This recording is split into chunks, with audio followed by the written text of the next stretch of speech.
ഏത് പർവ്വതനിരയ്ക്ക് സമീപമാണ് ബ്രഹ്മപുത്ര നദി അരുണാചൽ പ്രദേശിലേക്ക് പ്രവേശിക്കുകയും പേര് മാറ്റുകയും ചെയ്യുന്നത്? നഞ്ചബർവയ്ക്ക് സമീപം ദിഹാങ് എന്ന പേരിൽ പ്രവേശിക്കുന്നു. ടിബറ്റിൽ സാങ്പോ എന്നറിയപ്പെടുന്ന ബ്രഹ്മപുത്ര നദി നഞ്ചബർവ കൊടുമുടിക്ക് സമീപം വലിയ ഒരു ഹെയർപിൻ വളവ് സൃഷ്ടിച്ച് അരുണാചൽ പ്രദേശിലേക്ക് ദിഹാങ് എന്ന പേരിൽ പ്രവേശിക്കുന്നു. പിന്നീട് സിയാങ് നദി എന്ന പേരിലും അറിയപ്പെടുന്നുണ്ട്. ലോകത്തിലെ ഏറ്റവും വലിയ നദീദ്വീപ് ഏതാണ്? അത് ഏത് നദിയിലാണ്, ഏത് സംസ്ഥാനത്താണ് സ്ഥിതി ചെയ്യുന്നത്? അസമിലെ ബ്രഹ്മപുത്ര നദിയിലുള്ള മജുലി ദ്വീപ്. അസമിലെ ബ്രഹ്മപുത്ര നദിയിൽ സ്ഥിതി ചെയ്യുന്ന മജുലി ലോകത്തിലെ ഏറ്റവും വലിയ നദീദ്വീപാണ്. 2016-ൽ ഇത് ഒരു ജില്ലയായി പ്രഖ്യാപിക്കപ്പെട്ടു. അസമിലെ വൈഷ്ണവ സംസ്കാരത്തിന്റെ പ്രധാന കേന്ദ്രങ്ങളിലൊന്നാണിത്. ഏത് നദിയാണ് ബീഹാറിന്റെ ദുഃഖം എന്നറിയപ്പെടുന്നത്?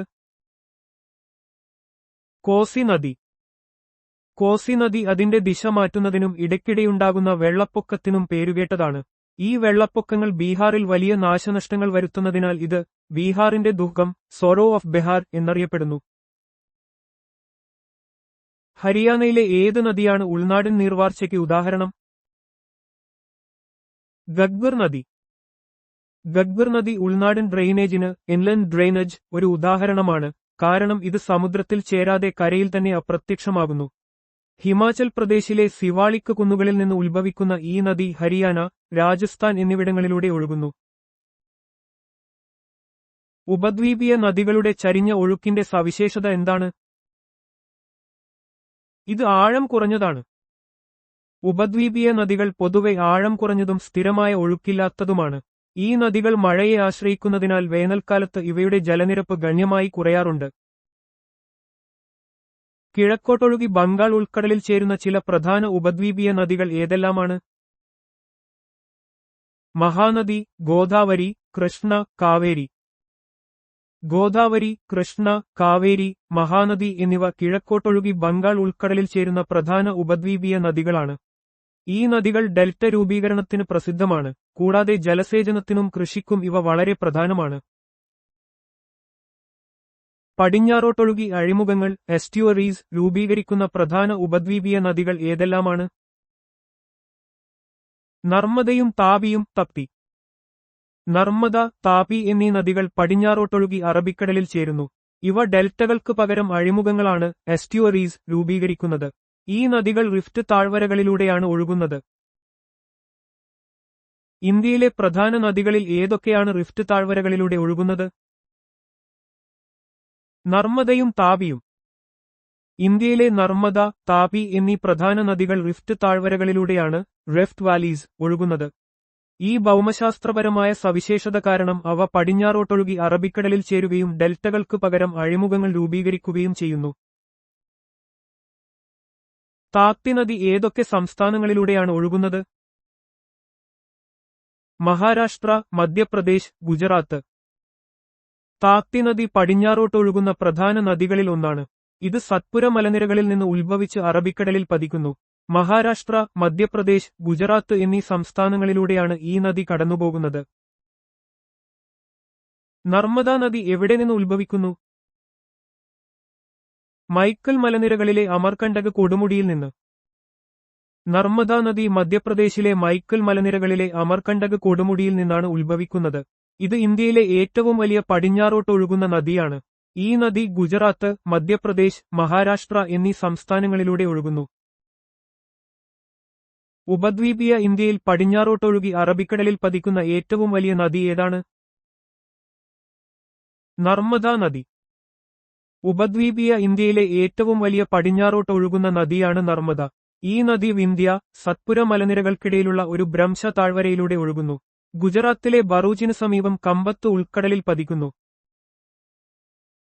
മധ്യപ്രദേശിലെ ഏത് പ്രധാന നഗരമാണ് നർമ്മദ നദിയുടെ തീരത്ത് സ്ഥിതി ചെയ്യുന്നത്? ജബൽപൂർ.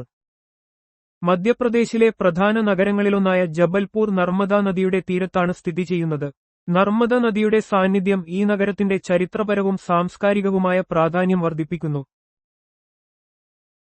ജബൽപൂർ ജില്ലയിലെ നർമ്മദ നദിയിലുള്ള പ്രശസ്തമായ വെള്ളച്ചാട്ടങ്ങൾ ഏതെല്ലാം? ദുവാന്തർ, ബേദാത് വെള്ളച്ചാട്ടങ്ങൾ. മധ്യപ്രദേശിലെ ജബൽപൂർ ജില്ലയിൽ നർമ്മദാ നദിയിലെ പ്രശസ്തമായ വെള്ളച്ചാട്ടങ്ങളാണ് ദുവാന്തറും ബേധാഘട്ടും. മാർബിൾ പാറകളിലൂടെ നദി താഴേക്ക് പതിക്കുമ്പോൾ ഉണ്ടാകുന്ന ഈ വെള്ളച്ചാട്ടങ്ങൾ ഒരു പ്രധാന വിനോദസഞ്ചാര കേന്ദ്രം കൂടിയാണ്. ഗോദാവരി നദി എവിടെ നിന്ന് ഉത്ഭവിക്കുന്നു? മഹാരാഷ്ട്രയിലെ നാസിക് ജില്ലയിലെ ത്രയംബകേശ്വറിൽ നിന്ന്. ദക്ഷിണേന്ത്യയിലെ ഏറ്റവും വലിയ നദിയായ ഗോദാവരി മഹാരാഷ്ട്രയിലെ നാസിക് ജില്ലയിലുള്ള ത്രയംബകേശ്വറിൽ നിന്നാണ് ഉത്ഭവിക്കുന്നത്. ഇത് കിഴക്കോട്ടൊഴുകി ബംഗാൾ ഉൾക്കടലിൽ പതിക്കുന്നു. ഉപദ്വീപീയ ഇന്ത്യയിലെ ഏറ്റവും വലിയ നദി ഏതാണ്? ഗോദാവരി. ഉപദ്വീപീയ ഇന്ത്യയിലെ ഏറ്റവും വലിയ നദിയാണ് ഗോദാവരി. ഇതിന് ഏകദേശം 1465 കിലോമീറ്റർ നീളമുണ്ട്. മഹാരാഷ്ട്ര, തെലങ്കാന, ആന്ധ്രാപ്രദേശ് എന്നീ സംസ്ഥാനങ്ങളിലൂടെ ഇത് ഒഴുകുന്നു. വൃദ്ധഗംഗ അല്ലെങ്കിൽ ദക്ഷിണ ഗംഗ എന്നറിയപ്പെടുന്ന നദി ഏതാണ്? ഗോദാവരി നദി. ഉപദ്വീപീയ ഇന്ത്യയിലെ ഏറ്റവും വലിയ നദിയായ ഗോദാവരിയെ അതിന്റെ വലിപ്പവും പ്രാധാന്യവും കാരണം വൃദ്ധഗംഗ എന്നും ദക്ഷിണ ഗംഗ എന്നും വിശേഷിപ്പിക്കുന്നു. ഹൈന്ദവ സംസ്കാരത്തിൽ ഈ നദിക്ക് വലിയ പുണ്യ പ്രാധാന്യമുണ്ട്. കാവേരി നദീജലം പങ്കിടുന്നതുമായി ബന്ധപ്പെട്ട തർക്കത്തിൽ ഉൾപ്പെട്ടിരിക്കുന്ന സംസ്ഥാനങ്ങളും കേന്ദ്രഭരണ പ്രദേശവും ഏതെല്ലാം? തമിഴ്നാട്, കർണാടക, കേരളം, പുതുച്ചേരി. കാവേരി നദീജല തർക്കം ഇന്ത്യയിലെ പ്രധാനപ്പെട്ട അന്തർസംസ്ഥാന നദീജല തർക്കങ്ങളിലൊന്നാണ്. തമിഴ്നാട്, കർണാടക, കേരളം എന്നീ സംസ്ഥാനങ്ങളും പുതുച്ചേരി എന്ന കേന്ദ്രഭരണ പ്രദേശവും ഈ തർക്കത്തിൽ കക്ഷികളാണ്. ചമ്പൽ നദി എവിടെ നിന്ന് ഉത്ഭവിക്കുന്നു? മധ്യപ്രദേശിലെ മാഹോയ്ക്ക് സമീപം. ചമ്പൽ നദി യമുന നദിയുടെ ഒരു പ്രധാന പോഷക നദിയാണ്. മധ്യപ്രദേശിലെ മാഹോയ്ക്ക് സമീപമുള്ള വിന്ധ്യൻ പർവ്വതനിരകളിൽ നിന്നാണ് ഇത് ഉത്ഭവിക്കുന്നത്. ഇത് മധ്യപ്രദേശ്, രാജസ്ഥാൻ, ഉത്തർപ്രദേശ് എന്നീ സംസ്ഥാനങ്ങളിലൂടെ ഒഴുകുന്നു. രാജസ്ഥാനിലെ ഏക നിത്യഹരിത നദി ഏതാണ്? ചമ്പൽ നദി. ചമ്പൽ നദി രാജസ്ഥാനിലെ ഏക നിത്യഹരിത നദിയാണ്. മധ്യപ്രദേശിലെ വിന്ധ്യ പർവ്വതനിരകളിൽ നിന്ന് ഉത്ഭവിക്കുന്ന ഇത് യമുന നദിയുടെ ഒരു പ്രധാന പോഷക നദിയാണ്. ജലസേചനം, വൈദ്യുതി ഉത്പാദനം എന്നിവയ്ക്ക് ഈ നദി വലിയ സംഭാവന നൽകുന്നു. ചൂളിയ വെള്ളച്ചാട്ടം ഏത് നദിയിലാണ് സ്ഥിതി ചെയ്യുന്നത്? ചമ്പൽ നദി. രാജസ്ഥാനിലെ കോട്ട നഗരത്തിനു സമീപം ചമ്പൽ നദിയിലാണ് ചൂളിയ വെള്ളച്ചാട്ടം സ്ഥിതി ചെയ്യുന്നത്. ഇതൊരു പ്രകൃതിരമണീയമായ സ്ഥലമാണ്. ഈ വെള്ളച്ചാട്ടത്തിനു സമീപം റാണ പ്രതാപ് സാഗർ അണക്കെട്ടും സ്ഥിതി ചെയ്യുന്നു.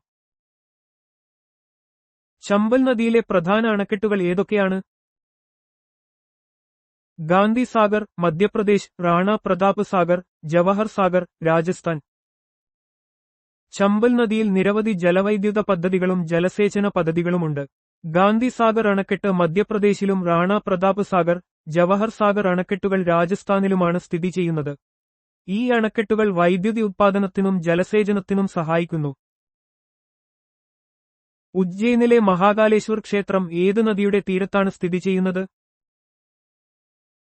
ക്ഷിപ്ര നദി. മധ്യപ്രദേശിലെ ഉജ്ജയിനിൽ സ്ഥിതി ചെയ്യുന്ന മഹാകാലേശ്വർ ക്ഷേത്രം 12 ജ്യോതിർലിംഗങ്ങളിൽ ഒന്നാണ്. ക്ഷിപ്ര നദിയുടെ തീരത്താണ് ഈ പുരാതന ക്ഷേത്രം നിലകൊള്ളുന്നത്. ഇവിടെ ഓരോ 12 വർഷത്തിലും കുംഭമേള നടക്കാറുണ്ട്. ഗംഗ, യമുന, അദൃശ്യയായ സരസ്വതി നദികളുടെ സംഗമസ്ഥാനത്ത് കുംഭമേള സംഘടിപ്പിക്കുന്നത് എവിടെയാണ്? പ്രയാഗ്രാജ്.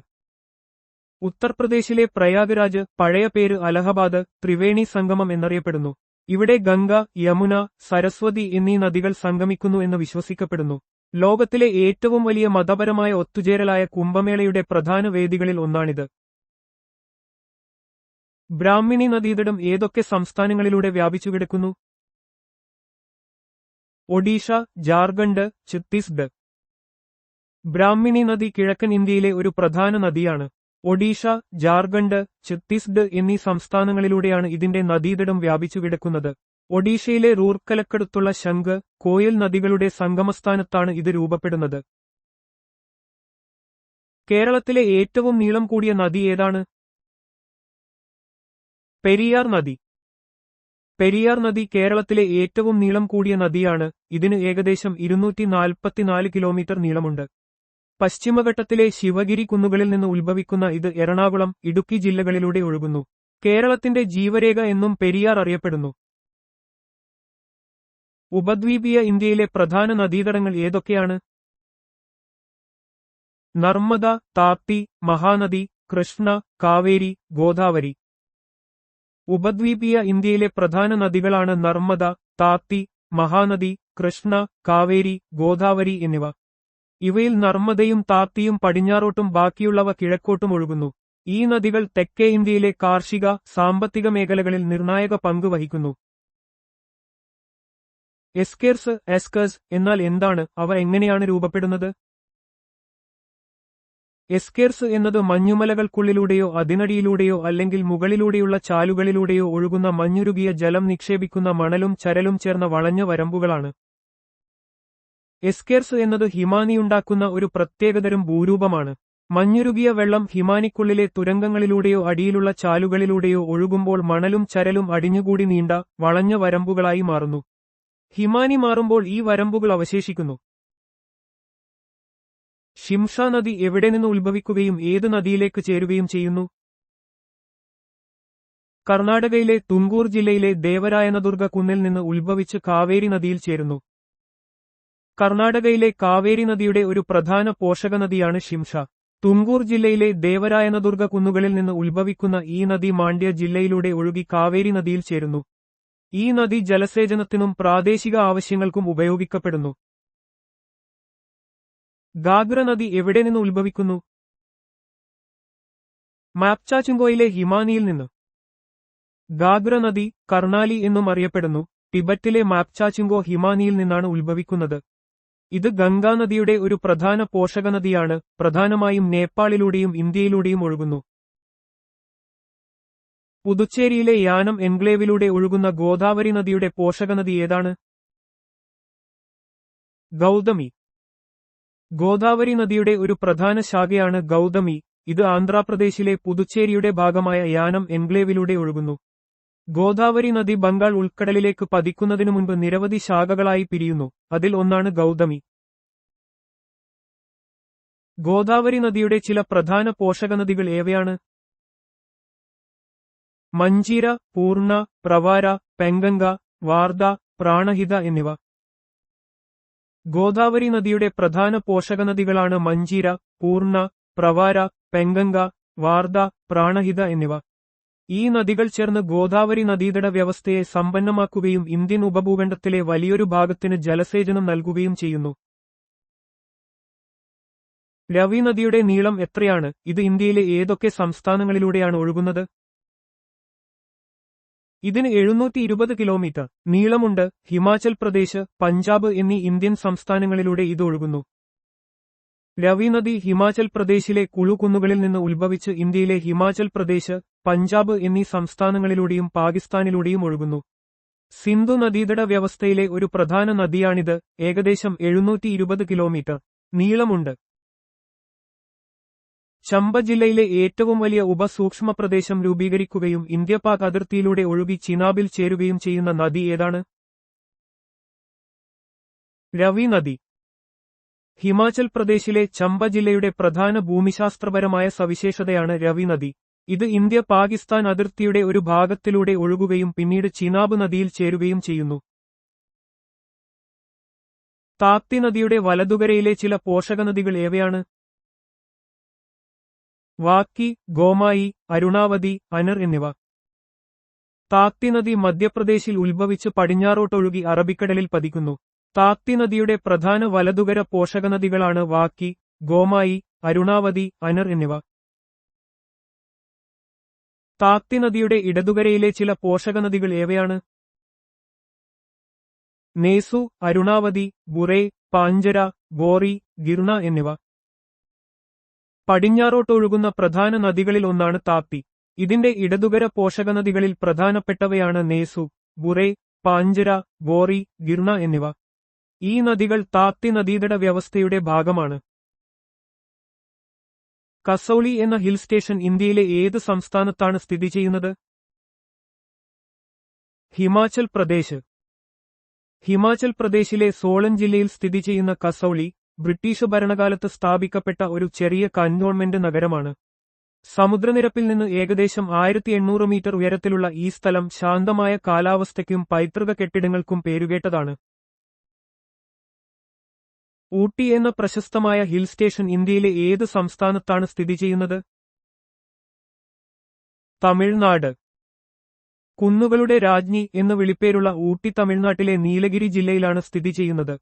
പച്ചപ്പ് നിറഞ്ഞ മലകളും തേയിലത്തോട്ടങ്ങളും തണുത്ത കാലാവസ്ഥയും ഊട്ടിയെ ഒരു പ്രമുഖ വിനോദസഞ്ചാര കേന്ദ്രമാക്കുന്നു. പ്രശസ്തമായ ഹിൽ സ്റ്റേഷനായ ഡാർജിലിംഗ് ഇന്ത്യയിലെ ഏത് സംസ്ഥാനത്താണ് സ്ഥിതി ചെയ്യുന്നത്? പശ്ചിമ ബംഗാൾ. പശ്ചിമ ബംഗാളിലെ ഹിമാലയൻ താഴ്വരയിൽ സ്ഥിതി ചെയ്യുന്ന ഡാർജിലിംഗ് അതിന്റെ മനോഹരമായ തേയിലത്തോട്ടങ്ങൾക്കും മൗണ്ടൻ റെയിൽവേക്കും പേരുകേട്ടതാണ്. ചെറിയ കളിപ്പാട്ട ട്രെയിൻ എന്നറിയപ്പെടുന്ന ഡാർജിലിംഗ് ഹിമാലയൻ റെയിൽവേ യുനെസ്കോ ലോക പൈതൃക പട്ടികയിൽ ഇടം നേടിയിട്ടുണ്ട്. മനോഹരമായ ഹിൽ സ്റ്റേഷനായ മൂന്നാർ ഏത് സംസ്ഥാനത്താണ് സ്ഥിതി ചെയ്യുന്നത്? കേരളം. കേരളത്തിലെ ഇടുക്കി ജില്ലയിൽ സ്ഥിതി ചെയ്യുന്ന മൂന്നാർ പച്ചപ്പ് നിറഞ്ഞ തേയിലത്തോട്ടങ്ങൾക്കും മഞ്ഞുമൂടിയ മലനിരകൾക്കും പേരുകേട്ടതാണ്. നീലക്കുറിഞ്ഞി പൂക്കുന്ന എരവികുളം ദേശീയോദ്യാനം ഉൾപ്പെടെയുള്ള ആകർഷണങ്ങളാൽ മൂന്നാർ ഒരു പ്രമുഖ വിനോദസഞ്ചാര കേന്ദ്രമാണ്. പ്രശസ്തമായ ഹിൽ സ്റ്റേഷനായ മഹാബലേശ്വർ ഇന്ത്യയിലെ ഏത് സംസ്ഥാനത്താണ് സ്ഥിതി ചെയ്യുന്നത്? മഹാരാഷ്ട്ര.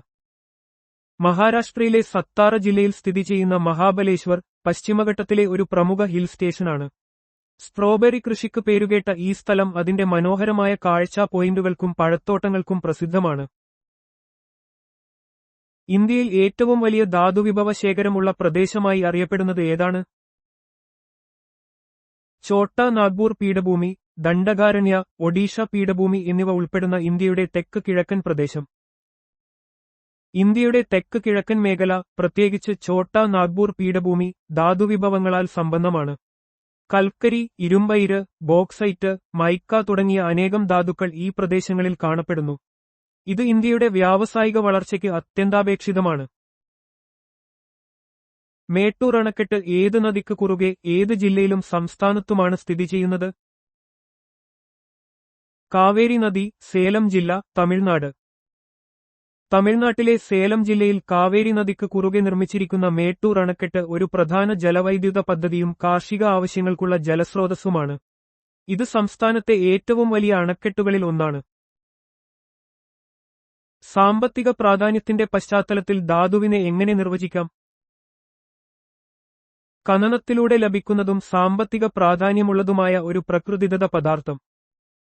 സാമ്പത്തിക പ്രാധാന്യമുള്ള ധാതുക്കൾ വ്യവസായങ്ങൾക്കും അടിസ്ഥാന സൗകര്യ വികസനത്തിനും അത്യന്താപേക്ഷിതമാണ്. ഇവയെ പ്രകൃതിയിൽ നിന്ന് ഖനനം ചെയ്തെടുക്കുകയും അസംസ്കൃത വസ്തുക്കളായി ഉപയോഗിക്കുകയും ചെയ്യുന്നു. ധാതുക്കളെ അവയുടെ രാസപരവും ഭൗതികവുമായ സവിശേഷതകളെ അടിസ്ഥാനമാക്കി തരംതിരിക്കുന്ന പ്രധാനപ്പെട്ട രണ്ട് വിഭാഗങ്ങൾ ഏതെല്ലാം? ലോഹധാതുക്കളും അലോഹധാതുക്കളും. ധാതുക്കളെ അവയുടെ രാസപരവും ഭൗതികവുമായ സവിശേഷതകളെ അടിസ്ഥാനമാക്കി പ്രധാനമായും ലോഹധാതുക്കൾ മെറ്റാലിക് എന്നും അലോഹധാതുക്കൾ നോൺ മെറ്റാലിക് എന്നും രണ്ടായി തരംതിരിക്കുന്നു. ഈ തരംതിരിവ് ധാതുക്കളുടെ ഉപയോഗവും വ്യാവസായിക പ്രാധാന്യവും നിർണ്ണയിക്കാൻ സഹായിക്കുന്നു. ലോഹധാതുക്കൾ പ്രധാനമായും എന്തിന്റെ ഉറവിടമാണ്? അവ ഏതു വ്യവസായത്തിന് ശക്തമായ അടിത്തറ നൽകുന്നു? ലോഹങ്ങളുടെ ഉറവിടമാണ്. കൂടാതെ ലോഹശാസ്ത്ര വ്യവസായത്തിന്റെ മെറ്റലർജിക്കൽ ഇൻഡസ്ട്രി വികാസത്തിന് അവ ശക്തമായ അടിത്തറ നൽകുന്നു. ലോഹധാതുക്കൾ വിവിധ ലോഹങ്ങളുടെ പ്രധാന ഉറവിടമാണ്. ഇരുമ്പ്, ചെമ്പ്, അലുമിനിയം തുടങ്ങിയ ലോഹങ്ങൾ ഇവയിൽ നിന്നാണ് വേർതിരിച്ചെടുക്കുന്നത്.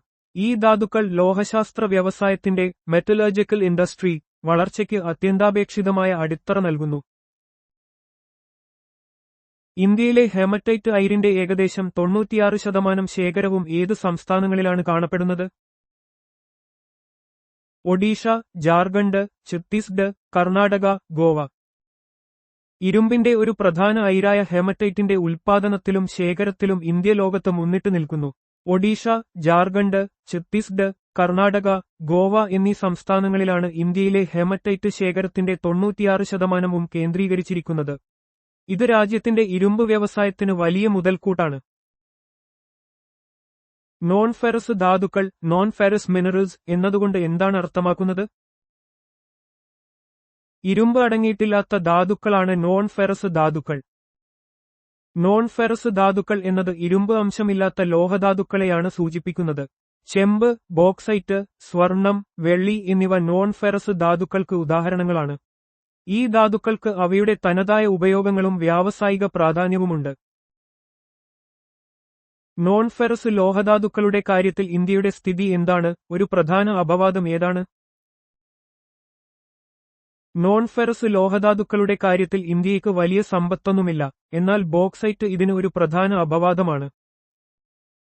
ചെമ്പ്, സ്വർണം, ടിൻ തുടങ്ങിയ നോൺ ഫെറസ് ലോഹധാതുക്കളുടെ ശേഖരത്തിൽ ഇന്ത്യ താരതമ്യേന ദരിദ്രമാണ്. എന്നാൽ അലുമിനിയത്തിന്റെ പ്രധാന അയിരായ ബോക്സൈറ്റിന്റെ കാര്യത്തിൽ ഇന്ത്യ മികച്ച സ്ഥാനത്താണ്. ഒഡീഷയാണ് ഇന്ത്യയിലെ ഏറ്റവും വലിയ ബോക്സൈറ്റ് ഉത്പാദന സംസ്ഥാനം. അലോഹധാതുക്കളുടെ ഉത്ഭവവും രാസഘടനയും എങ്ങനെയാണ്? അവ ജൈവപരമോ അജൈവപരമോ ആയ ഉത്ഭവമുള്ളവയാണ്, കൂടാതെ അവയുടെ രാസഘടനയിൽ വേർതിരിച്ചെടുക്കാവുന്ന ലോഹങ്ങൾ അടങ്ങിയിട്ടില്ല. അലോഹധാതുക്കൾക്ക് ജൈവപരമോ, ഉദാഹരണം കൽക്കരി, പെട്രോളിയം, അജൈവപരമോ, ഉദാഹരണം മൈക്ക, ചുണ്ണാമ്പുകല്ല് ആയ ഉത്ഭവമുണ്ടാകാം. അവയുടെ രാസഘടനയിൽ ലോഹങ്ങൾ അടങ്ങിയിട്ടില്ലാത്തതിനാൽ ലോഹങ്ങൾ വേർതിരിച്ചെടുക്കാൻ കഴിയില്ല. വ്യാവസായിക, കാർഷിക, നിർമ്മാണ മേഖലകളിൽ ഇവയ്ക്ക് വലിയ പ്രാധാന്യമുണ്ട്. അലോഹധാതുക്കളെ ഏത് രണ്ട് അടിസ്ഥാന വിഭാഗങ്ങളായി തരംതിരിക്കുന്നു? ഇന്ധനധാതുക്കൾ, ഫ്യൂൽ മിനറൽസ് എന്നും മറ്റ് അലോഹധാതുക്കൾ, അതർ നോൺ മെറ്റാലിക് മിനറൽസ് എന്നും. അലോഹധാതുക്കളെ അവയുടെ ഉപയോഗത്തിന്റെ അടിസ്ഥാനത്തിൽ ഇന്ധനധാതുക്കൾ, കൽക്കരി, പെട്രോളിയം, പ്രകൃതിവാതകം എന്നും മറ്റ് അലോഹധാതുക്കൾ, മൈക്ക, ചുണ്ണാമ്പുകല്ല്, ജിപ്സം എന്നും രണ്ടായി തരംതിരിക്കുന്നു. ഊർജ്ജോൽപാദനത്തിനും വിവിധ വ്യവസായങ്ങൾക്കും ഈ വിഭാഗങ്ങളിലെ ധാതുക്കൾ അത്യന്താപേക്ഷിതമാണ്. യുറേനിയം, തോറിയം എന്നിവ ഏതുതരം ധാതുക്കൾക്ക് ഉദാഹരണങ്ങളാണ്? അവയുടെ വിശാലമായ വർഗീകരണം എന്താണ്?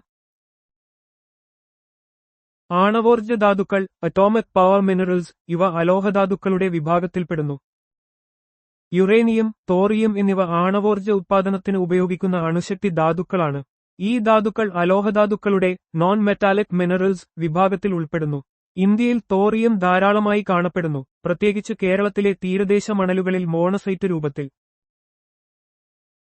ധാതുക്കളുടെ രണ്ട് പ്രധാന സവിശേഷതകൾ രേഖപ്പെടുത്തിയവയിൽ നിന്ന് ലിസ്റ്റ് ചെയ്യുക. അജൈവ പ്രക്രിയകളിലൂടെ രൂപപ്പെടുന്നു, കരരൂപത്തിൽ കാണപ്പെടുന്നു, നിശ്ചിത രാസഘടനയുണ്ട്, നിശ്ചിത ക്രിസ്റ്റൽ ഘടനയുണ്ട്. ധാതുക്കൾ പ്രകൃതിയിൽ സ്വാഭാവികമായി കാണപ്പെടുന്ന അജൈവ വസ്തുക്കളാണ്. അവയ്ക്ക് നിശ്ചിതമായ രാസഘടനയും ക്രിസ്റ്റൽ ഘടനയുമുണ്ട്.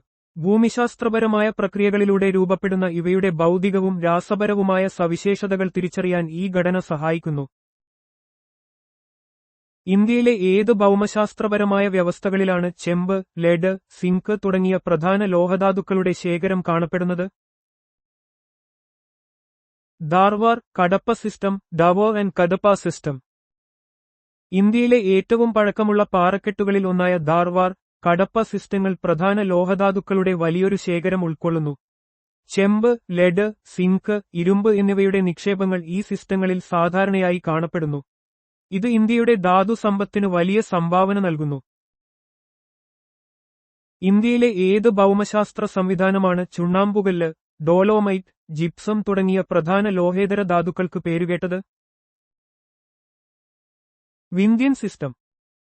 വിന്ധ്യൻ സിസ്റ്റം ഇന്ത്യയിലെ ഒരു പ്രധാന ഭൗമശാസ്ത്ര രൂപീകരണമാണ്, പ്രധാനമായും മധ്യേന്ത്യയിലാണ് ഇത് കാണപ്പെടുന്നത്. ചുണ്ണാമ്പുകല്ല്, ഡോലോമൈറ്റ്, ജിപ്സം എന്നിവയുൾപ്പെടെയുള്ള ധാതുക്കളുടെ വലിയ ശേഖരം ഇവിടെയുണ്ട്.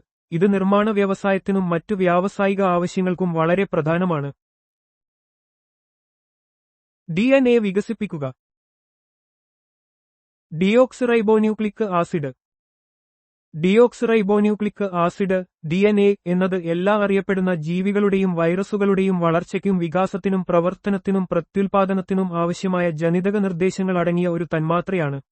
ഇതിന് ഒരു ഡബിൾ ഹെലിക്സ് ഘടനയാണുള്ളത്. EMFന്റെ പൂർണ്ണരൂപം എന്താണ്?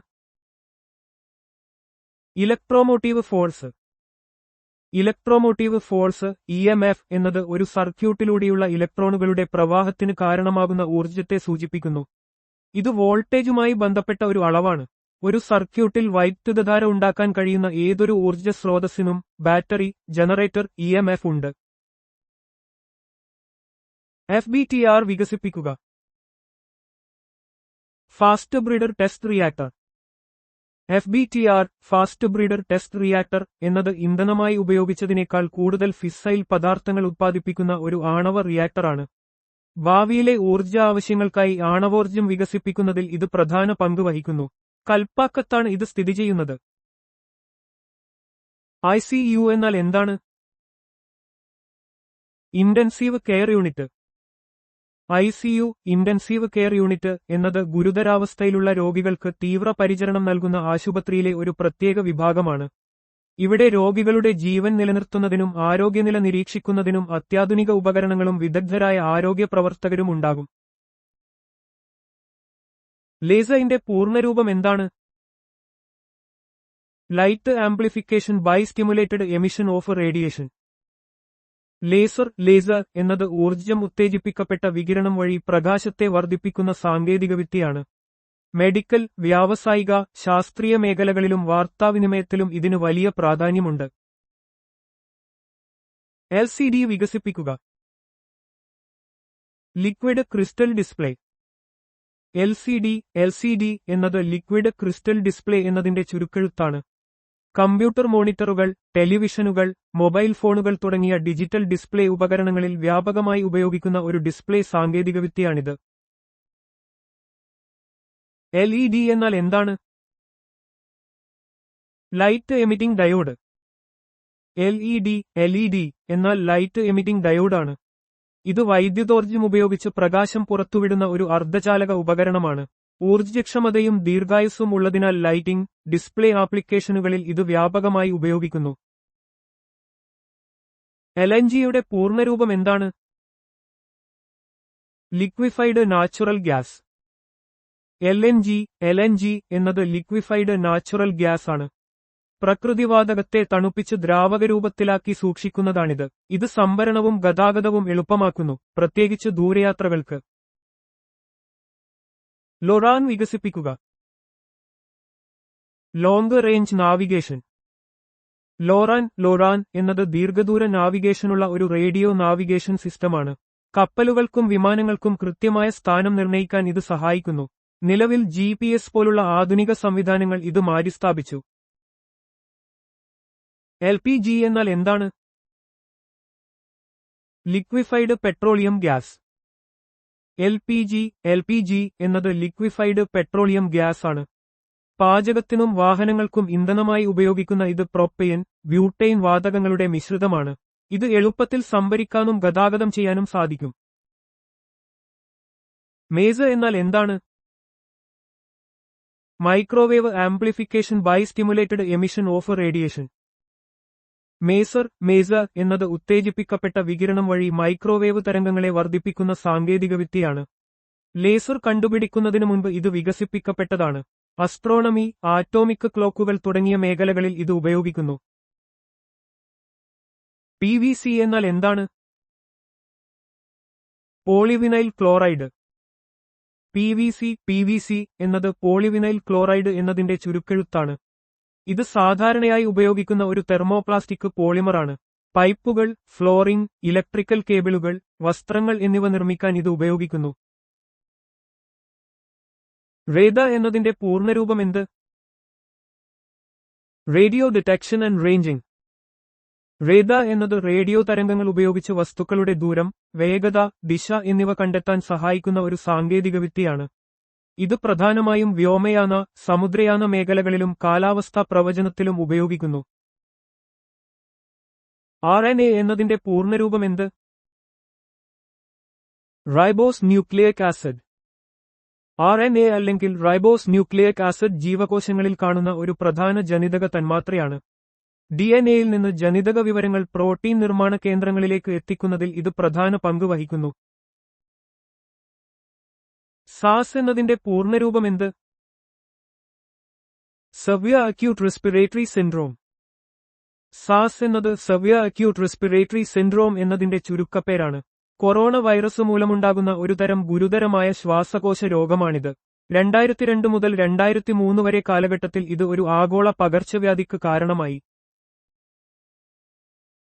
സോന എന്നതിന്റെ പൂർണ്ണരൂപം എന്ത്? Sound navigation and ranging. Sonar എന്നത് സൗണ്ട് നാവിഗേഷൻ ആൻഡ് റേഞ്ചിംഗ് എന്നതിന്റെ ചുരുക്കപ്പേരാണ്. ശബ്ദതരംഗങ്ങൾ ഉപയോഗിച്ച് വെള്ളത്തിനടിയിലുള്ള വസ്തുക്കളുടെ സ്ഥാനം, ദൂരം, ഘടന എന്നിവ കണ്ടെത്താൻ ഇത് സഹായിക്കുന്നു. പ്രധാനമായും അന്തർവാഹിനികൾ, മത്സ്യബന്ധനം, സമുദ്ര ഗവേഷണം എന്നിവയിൽ ഉപയോഗിക്കുന്നു. ഉപഗ്രഹ സാങ്കേതികവിദ്യയുടെ പശ്ചാത്തലത്തിൽ സ്റ്റാ എന്നതിന്റെ പൂർണ്ണരൂപമെന്ത്? Satellite for telecommunication applications and research. Star എന്നത് satellite for telecommunication applications and research എന്നതിന്റെ ചുരുക്കപ്പേരാണ്. ഇത് ആശയവിനിമയ ആവശ്യങ്ങൾക്കും ഗവേഷണങ്ങൾക്കുമായി ഉപയോഗിക്കുന്ന ഒരുതരം ഉപഗ്രഹ സാങ്കേതികവിദ്യയെയാണ് സൂചിപ്പിക്കുന്നത്. STP എന്നതിന്റെ പൂർണ്ണരൂപമെന്ത്? Standard temperature and pressure. STP എന്നത് സ്റ്റാൻഡേർഡ് ടെമ്പറേച്ചർ ആൻഡ് പ്രഷർ എന്നതിന്റെ ചുരുക്കപ്പേരാണ്. ഇത് ഭൗതിക പഠനങ്ങളിൽ വാതകങ്ങളുടെ ഗുണങ്ങൾ അളക്കുന്നതിനുള്ള ഒരു മാനദണ്ഡ താപനിലയും മർദ്ദവുമാണ്. 0 ഡിഗ്രി സെൽഷ്യസ് അഥവാ 273.15 K ഒരു അറ്റ്മോസ്ഫിയർ മർദ്ദം. ജിപ്സം അഥവാ പ്ലാസ്റ്റർ ഓഫ് പാരീസിന്റെ രാസനാമമെന്ത്? Calcium sulphate. ജിപ്സം CaSO4 ചൂടാക്കുമ്പോൾ അതിലെ ജലാംശം നഷ്ടപ്പെട്ട് കാൽസ്യം സൾഫേറ്റ് ഹെമിഹൈഡ്രേറ്റ് CaSO4 ആയി മാറുന്നു. ഇതാണ് പ്ലാസ്റ്റർ ഓഫ് പാരീസ്. ശില്പങ്ങൾ നിർമ്മിക്കാനും എല്ലൊടിവ് ചികിത്സയിൽ പ്ലാസ്റ്റർ ഇടാനും ഇത് ഉപയോഗിക്കുന്നു. കർപ്പൂരത്തിന്റെ രാസസൂത്രമെന്ത്? C10H16O. കർപ്പൂരം ഓപ്പൺ ബ്രാക്കറ്റ് C10H16O ഒരു ടെർപീനോയിഡ് സംയുക്തമാണ്. ഇതിന് പ്രത്യേക ഗന്ധമുണ്ട്. പൂജകൾക്കും ഔഷധങ്ങൾക്കും സുഗന്ധദ്രവ്യങ്ങളിലും ഇത് ഉപയോഗിക്കുന്നു. സോഡ വെള്ളത്തിലെ സെൽറ്റ്സർ നുരയുന്ന സ്വഭാവത്തിന് കാരണമായ ആസിഡ് ഏതാണ്? Carbonic acid. സോഡ വെള്ളത്തിൽ കാർബൺ ഡൈ ഓക്സൈഡ് വാതകം ഉയർന്ന മർദ്ദത്തിൽ ലയിപ്പിക്കുമ്പോൾ കാർബോണിക് ആസിഡ് HCO രൂപപ്പെടുന്നു. ഈ ആസിഡാണ് സോഡ വെള്ളത്തിന് നുരയുന്ന സ്വഭാവം നൽകുന്നത്. പുളിവുപ്പ് എന്ന് സാധാരണയായി അറിയപ്പെടുന്ന പദാർത്ഥത്തിന്റെ രാസനാമമെന്ത്? Citric acid. Citric acid open bracket CRH8O നാരങ്ങ, ഓറഞ്ച് തുടങ്ങിയ സിട്രസ് പഴങ്ങളിൽ കാണപ്പെടുന്ന ഒരു ദുർബല ഓർഗാനിക് ആസിഡാണ്. ഇതിന് പുളിച്ച രുചിയുണ്ട്. ഭക്ഷ്യവസ്തുക്കളിൽ സ്വാദുണ്ടാക്കാനും സംരക്ഷിക്കാനും ഇത് ഉപയോഗിക്കുന്നു. എഥൈൽ ആൽക്കഹോൾ അഥവാ എത്നോളിന്റെ രാസസൂത്രമെന്ത്? CHCHO. എത്നോൾ CHCHO ഒരു ഓർഗാനിക് സംയുക്തമാണ്.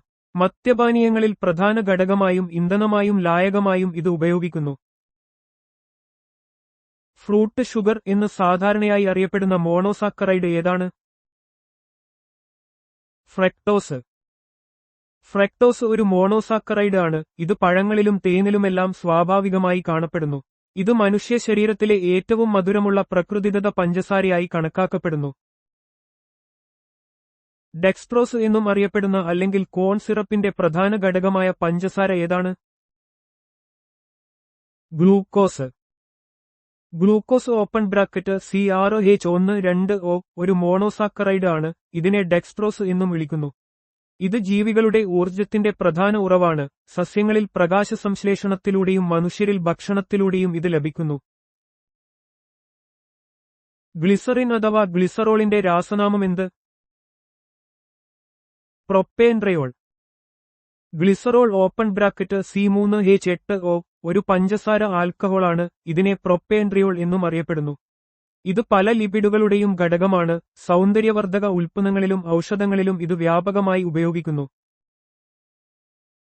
കെട്ടിടങ്ങൾ വൃത്തിയാക്കാൻ ഉപയോഗിക്കുമ്പോൾ ഹൈഡ്രോക്ലോറിക് ആസിഡിന്റെ സാധാരണ പേരെന്ത്? Muriatic acid. ഹൈഡ്രോക്ലോറിക് ആസിഡിന്റെ HCl വ്യാവസായിക രൂപമാണ് മ്യൂറിയാറ്റിക് ആസിഡ്. ഇത് സിമന്റ്, കല്ല് എന്നിവയിലെ കറകളും അഴുക്കുകളും നീക്കം ചെയ്യാൻ വ്യാപകമായി ഉപയോഗിക്കുന്നു. വിളക്കെണ്ണ എന്ന് സാധാരണയായി അറിയപ്പെടുന്ന ഹൈഡ്രോകാർബൺ മിശ്രിതം ഏതാണ്? മണ്ണെണ്ണ. മണ്ണെണ്ണ കെറസീൻ ഒരു ഹൈഡ്രോകാർബൺ മിശ്രിതമാണ്. പെട്രോളിയത്തിൽ നിന്ന് വേർതിരിച്ചെടുക്കുന്ന ഇത് വിളക്കുകളിലെ ഇന്ധനമായും ചിലതരം എഞ്ചിനുകളിൽ ഇന്ധനമായും ഉപയോഗിക്കുന്നു. പാൽ ആസിഡ് എന്ന് സാധാരണയായി അറിയപ്പെടുന്ന ഓർഗാനിക് ആസിഡ് ഏതാണ്? Lactic acid. ലാക്റ്റിക് ആസിഡ് പാൽ ആസിഡ് എന്നും അറിയപ്പെടുന്നു. പാൽ ഉൽപ്പന്നങ്ങളിൽ കാണുന്ന ഒരു ഓർഗാനിക് ആസിഡാണ്. പേശികളിലെ ഗ്ലൈക്കോളിസിസിന്റെ ഒരു ഉൽപ്പന്നമായും ഇത് രൂപപ്പെടുന്നു. ടാൽക്ക് എന്ന ധാതുവിന്റെ രാസനാമം എന്താണ്? മഗ്നീഷ്യം സിലിക്കേറ്റ്, പ്രത്യേകിച്ച് ഹൈഡ്രേറ്റഡ് മഗ്നീഷ്യം സിലിക്കേറ്റ്. ടാൽക്ക് എന്നത് ട്രയോക്ടാഹെഡ്രൽ ഫില്ലോസിലിക്കേറ്റ് ആയ ഒരു ധാതുവാണ്. ഇതിന്റെ രാസനാമം ഹൈഡ്രേറ്റഡ് മഗ്നീഷ്യം സിലിക്കേറ്റ് ആണ്. കൂടാതെ ഇത് സൗന്ദര്യവർദ്ധക വസ്തുക്കളിലും പേപ്പർ നിർമ്മാണത്തിലും വ്യാപകമായി ഉപയോഗിക്കുന്നു. വിപ്പിംഗ് ഗ്യാസ് അല്ലെങ്കിൽ ചിരിപ്പിക്കുന്ന വാതകം എന്നീ സാധാരണ പേരുകളിൽ അറിയപ്പെടുന്ന വാതകം ഏതാണ്? Nitrous oxide. Nitrous oxide NO ചിരിപ്പിക്കുന്ന വാതകം എന്നും അറിയപ്പെടുന്നു. ഒരു നിറമില്ലാത്തതും കത്താത്തതുമായ വാതകമാണ്. ഇത് അനസ്തേഷ്യയിലും വേദന കുറക്കാനും ഉപയോഗിക്കുന്നു.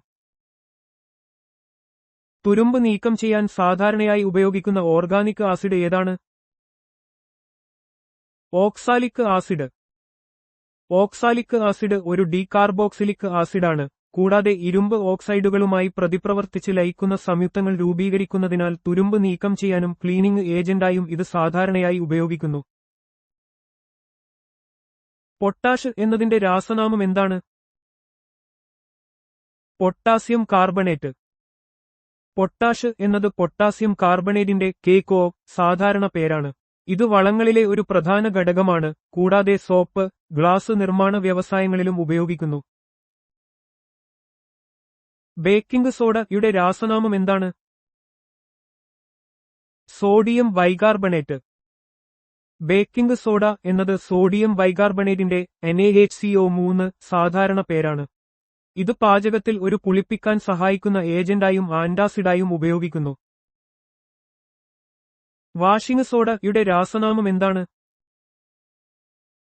Sodium carbonate. വാഷിംഗ് സോഡ എന്നത് സോഡിയം കാർബണേറ്റിന്റെ NaCO സാധാരണ പേരാണ്. ഇത് ജലകാഠിന്യം കുറക്കാനും ഡിറ്റർജന്റുകളിലും ഗ്ലാസ് നിർമ്മാണത്തിലും ഉപയോഗിക്കുന്നു. സോഡിയം ക്ലോറൈഡിന്റെ രാസസൂത്രം എന്താണ്? NaClO3. സോഡിയം ക്ലോറേറ്റ് NaClO3 ഒരു അജൈവ സംയുക്തമാണ്. ഇത് സാധാരണയായി കളനാശിനിയായും ഓക്സിഡൈസിംഗ് ഏജന്റായും ഉപയോഗിക്കുന്നു. സാധാരണ കറിയുപ്പിന്റെ രാസനാമം എന്താണ്? Sodium chloride. സാധാരണ കറിയുപ്പ് എന്നത് സോഡിയം ക്ലോറൈഡിന്റെ NaCl സാധാരണ പേരാണ്. ഇത് ലോകമെമ്പാടും ഭക്ഷണത്തിൽ രുചിക്കൂട്ടാനായും ഒരു പ്രിസർവേറ്റീവായും വ്യാപകമായി ഉപയോഗിക്കുന്നു. സോഡിയം ഹൈഡ്രോക്സൈഡിന്റെ സാധാരണ പേരെന്താണ്? Caustic soda. Sodium hydroxide NaOH ഒരു അജൈവ സംയുക്തമാണ്. ഇത് കാസ്റ്റിക് സോഡ എന്നും അറിയപ്പെടുന്നു. ഇത് സോപ്പ്, ഡിറ്റർജന്റ്, പേപ്പർ, ടെക്സ്റ്റൈൽ നിർമ്മാണത്തിൽ വ്യാപകമായി ഉപയോഗിക്കുന്ന ഒരു ശക്തമായ ക്ഷാരമാണ്. ലിക്വിഡ് ബ്ലീച്ചിലെ സജീവ രാസ സംയുക്തം ഏതാണ്? Sodium hypochlorite. Sodium hypochlorite NaClO ഒരു ശക്തമായ ഓക്സിഡൈസിംഗ് ഏജന്റാണ്. ഇത് അണുനാശിനിയായും ബ്ലീച്ചിംഗ് ഏജന്റായും ഉപയോഗിക്കുന്നു. വെള്ളം ശുദ്ധീകരിക്കുന്നതിനും വീട്ടാവശ്യങ്ങൾക്കുള്ള ക്ലീനിംഗിനും ഇത് വ്യാപകമായി ഉപയോഗിക്കപ്പെടുന്നു. ഫോട്ടോഗ്രഫിയിൽ ഹൈപ്പോ എന്ന് അറിയപ്പെടുന്ന രാസ സംയുക്തം ഏതാണ്? Sodium thiosulphate. Sodium thiosulphate open bracket Na2S2O3 ഫോട്ടോഗ്രഫിയിൽ ഫിക്സറായി ഉപയോഗിക്കുന്നു. ഇത് ഉപയോഗിച്ച് പ്രകാശത്തിൽ പതിക്കാത്ത സിൽവർ ഹാലൈഡുകൾ നീക്കം ചെയ്യുകയും ചിത്രം സ്ഥിരമാക്കുകയും ചെയ്യുന്നു. സാധാരണ പഞ്ചസാരയുടെ രാസനാമം എന്താണ്? സുക്രോസ്. സുക്രോസ് C12H22O11 ഒരു ഡിസാക്കറൈഡ് ആണ്. ഇത് ഗ്ലൂക്കോസും ഫ്രക്ടോസും ചേർന്നാണ് രൂപപ്പെടുന്നത്. കരിമ്പിലും ബീറ്റ്റൂട്ടിലുമാണ് ഇത് പ്രധാനമായും കാണപ്പെടുന്നത്. ഇത് ഒരു പ്രധാന ഊർജ്ജ സ്രോതസ്സാണ്. സൾഫ്യൂറിക് ആസിഡിന്റെ സാധാരണ ചരിത്രപരമായ പേര് എന്താണ്? വിട്രിയോൾ. സൾഫ്യൂറിക് ആസിഡിനെ H2SO4 ചരിത്രപരമായി വിട്രിയോൾ എന്ന് വിളിച്ചിരുന്നു, പ്രത്യേകിച്ച് ഓയിൽ ഓഫ് വിട്രിയോൾ. ഇത് വ്യവസായത്തിൽ ഏറ്റവും വ്യാപകമായി ഉപയോഗിക്കുന്ന രാസവസ്തുക്കളിൽ ഒന്നാണ്. അതിനാൽ ഇതിനെ രാസവസ്തുക്കളുടെ രാജാവ് എന്നും അറിയപ്പെടുന്നു. ഐസ് ഉരുക്കാനും വളമായും വ്യാപകമായി ഉപയോഗിക്കുന്ന നൈട്രജൻ അടങ്ങിയ സംയുക്തം ഏതാണ്? യൂറിയ. യൂറിയ NH2 ഒരു ഓർഗാനിക് സംയുക്തമാണ്. ഇത് ഏറ്റവും കൂടുതൽ ഉപയോഗിക്കപ്പെടുന്ന നൈട്രജൻ വളങ്ങളിൽ ഒന്നാണ്. മണ്ണിൽ നൈട്രജൻ ലഭ്യമാക്കാനും ഐസ് ഉരുക്കാനുമുള്ള ഇതിന്റെ കഴിവ് കാരണം കാർഷിക, വ്യാവസായിക മേഖലകളിൽ ഇത് പ്രധാന പങ്ക് വഹിക്കുന്നു. തരംഗദൈർഘ്യത്തിന്റെ സി യൂണിറ്റ് എന്താണ്? മീറ്റർ. തരംഗദൈർഘ്യം എന്നത് ഒരു തരംഗത്തിലെ അടുത്തടുത്തുള്ള രണ്ട് സമാന പോയിന്റുകൾ തമ്മിലുള്ള ദൂരമാണ്. ദൂരത്തിന്റെ സി യൂണിറ്റായ മീറ്റർ ആണ് തരംഗദൈർഘ്യത്തിന്റെ സി യൂണിറ്റായി ഉപയോഗിക്കുന്നത്. വൈദ്യുതകാന്തിക തരംഗങ്ങളുടെ സ്വഭാവം എന്താണ്? അനുപ്രസ്ഥ തരംഗങ്ങൾ. വൈദ്യുതകാന്തിക തരംഗങ്ങൾ പ്രകാശ തരംഗങ്ങൾ ഉൾപ്പെടെ അനുപ്രസ്ഥ തരംഗങ്ങളാണ്. ഇവയ്ക്ക് പ്രചരിക്കാൻ ഒരു മാധ്യമം ആവശ്യമില്ല, ശൂന്യതയിലൂടെയും സഞ്ചരിക്കാൻ കഴിയും. ശൂന്യതയിൽ പ്രകാശത്തിന്റെ വേഗത എത്രയാണ്? 3 × 10⁸ ശൂന്യതയിൽ പ്രകാശത്തിന്റെ വേഗത സ്ഥിരവും പ്രപഞ്ചത്തിലെ ഏറ്റവും ഉയർന്ന വേഗതയുമാണ്. ഏകദേശം സെക്കൻഡിൽ 29,99,92,458 മീറ്റർ ആണ് ഇതിന്റെ യഥാർത്ഥ മൂല്യം. ഇത് 3 × 10⁸ എന്ന് ചുരുക്കി പറയാറുണ്ട്. വൈദ്യുതകാന്തിക തരംഗങ്ങളെക്കുറിച്ചുള്ള ആശയം മുന്നോട്ടുവെച്ചത് ആരാണ്? മാക്സ്വെൽ. സ്കോട്ടിഷ് ഗണിതശാസ്ത്രജ്ഞനും ഭൗതികശാസ്ത്രജ്ഞനുമായ ജെയിംസ് ക്ലാർക്ക് മാക്സ്വെൽ 1860-കളിൽ വൈദ്യുതകാന്തികതയുടെ സമവാക്യങ്ങൾ രൂപീകരിച്ചു. ഈ സമവാക്യങ്ങൾ പ്രകാശത്തെ വൈദ്യുതകാന്തിക തരംഗങ്ങളുടെ രൂപത്തിൽ വിശദീകരിച്ചു. ഇത് ആധുനിക ഭൗതികശാസ്ത്രത്തിലെ ഒരു സുപ്രധാന മുന്നേറ്റമായിരുന്നു. താഴെ പറയുന്നവയിൽ വൈദ്യുതകാന്തിക തരംഗങ്ങൾ അല്ലാത്തവ ഏവ? കാഥോഡ് രശ്മികൾ, കനാൽ രശ്മികൾ, ആൽഫ രശ്മികൾ, ബീറ്റ രശ്മികൾ, ശബ്ദ തരംഗങ്ങൾ, അൾട്രാസോണിക് തരംഗങ്ങൾ, ഗാമ രശ്മികൾ. കാഥോഡ് രശ്മികൾ, കനാൽ രശ്മികൾ, ആൽഫ രശ്മികൾ, ബീറ്റ രശ്മികൾ, ശബ്ദ തരംഗങ്ങൾ, അൾട്രാസോണിക് തരംഗങ്ങൾ. വൈദ്യുതകാന്തിക തരംഗങ്ങളിൽ ഫോട്ടോണുകളാണ് അടങ്ങിയിരിക്കുന്നത്. കാഥോഡ് രശ്മികൾ ഇലക്ട്രോണുകൾ, കനാൽ രശ്മികൾ പോസിറ്റീവ് അയോണുകൾ, ആൽഫ രശ്മികൾ ഹീലിയം ന്യൂക്ലിയസുകൾ, ബീറ്റ രശ്മികൾ ഇലക്ട്രോണുകളോ പോസിട്രോണുകളോ എന്നിവ കണികാ പ്രവാഹങ്ങളാണ്. ശബ്ദ തരംഗങ്ങളും അൾട്രാസോണിക് തരംഗങ്ങളും യാന്ത്രിക തരംഗങ്ങളാണ്, വൈദ്യുതകാന്തിക തരംഗങ്ങളല്ല. ഗാമ രശ്മികൾ വൈദ്യുതകാന്തിക സ്പെക്ട്രത്തിന്റെ ഭാഗമാണ്. വൈദ്യുതകാന്തിക തരംഗങ്ങളുടെ ദൃശ്യമായ ശ്രേണിക്ക് നൽകിയിരിക്കുന്ന പേരെന്താണ്? ദൃശ്യപ്രകാശ സ്പെക്ട്രം, വെബ്ഗ്യോ. മനുഷ്യന്റെ കണ്ണിന് കാണാൻ കഴിയുന്ന വൈദ്യുതകാന്തിക തരംഗങ്ങളുടെ ഭാഗമാണ് ദൃശ്യപ്രകാശ സ്പെക്ട്രം. ഇത് violet V, indigo I, blue B, green G, yellow Y, orange O, red R എന്നീ വർണ്ണങ്ങൾ ചേർന്നതാണ്. ഇത് വെബ്ഗ്യോ എന്ന ചുരുക്കപ്പേരിൽ അറിയപ്പെടുന്നു. ദൃശ്യപ്രകാശ സ്പെക്ട്രത്തിൽ ഏറ്റവും കൂടുതൽ തരംഗദൈർഘ്യമുള്ള നിറം ഏതാണ്? ചുവപ്പ്. ദൃശ്യപ്രകാശ സ്പെക്ട്രത്തിൽ ചുവപ്പ് നിറത്തിന് ഏകദേശം 620 മുതൽ 750 വരെ നാനോമീറ്റർ തരംഗദൈർഘ്യമുണ്ട്. ഇത് മറ്റ് ദൃശ്യപ്രകാശ വർണ്ണങ്ങളെ അപേക്ഷിച്ച് ഏറ്റവും കൂടുതലാണ്. വയലറ്റ് നിറത്തിനാണ് ഏറ്റവും കുറഞ്ഞ തരംഗദൈർഘ്യം. ദൃശ്യപ്രകാശ സ്പെക്ട്രത്തിന്റെ ചുവപ്പ്, വയലറ്റ് അറ്റങ്ങൾക്കപ്പുറമുള്ള വൈദ്യുതകാന്തിക സ്പെക്ട്രത്തിന്റെ ഭാഗങ്ങൾ ഏതു പേരിലാണ് അറിയപ്പെടുന്നത്? ഇൻഫ്രാറെഡ് സ്പെക്ട്രം ചുവപ്പിനപ്പുറം, അൾട്രാവയലറ്റ് സ്പെക്ട്രം വയലറ്റിനപ്പുറം. ചുവപ്പ് നിറത്തേക്കാൾ കൂടുതൽ തരംഗദൈർഘ്യമുള്ള വൈദ്യുതകാന്തിക തരംഗങ്ങളെ ഇൻഫ്രാറെഡ് എന്നും വയലറ്റ് നിറത്തേക്കാൾ കുറഞ്ഞ തരംഗദൈർഘ്യമുള്ള തരംഗങ്ങളെ അൾട്രാവയലറ്റ് എന്നും വിളിക്കുന്നു. ഇവ രണ്ടും മനുഷ്യന്റെ കണ്ണിന് ദൃശ്യമല്ലാത്ത വൈദ്യുതകാന്തിക സ്പെക്ട്രത്തിന്റെ ഭാഗങ്ങളാണ്. അൾട്രാ വയലറ്റ് രശ്മികളുടെ തരംഗദൈർഘ്യം എത്രയാണ്? 400 നാനോമീറ്റർ മുതൽ 10 നാനോമീറ്റർ വരെ.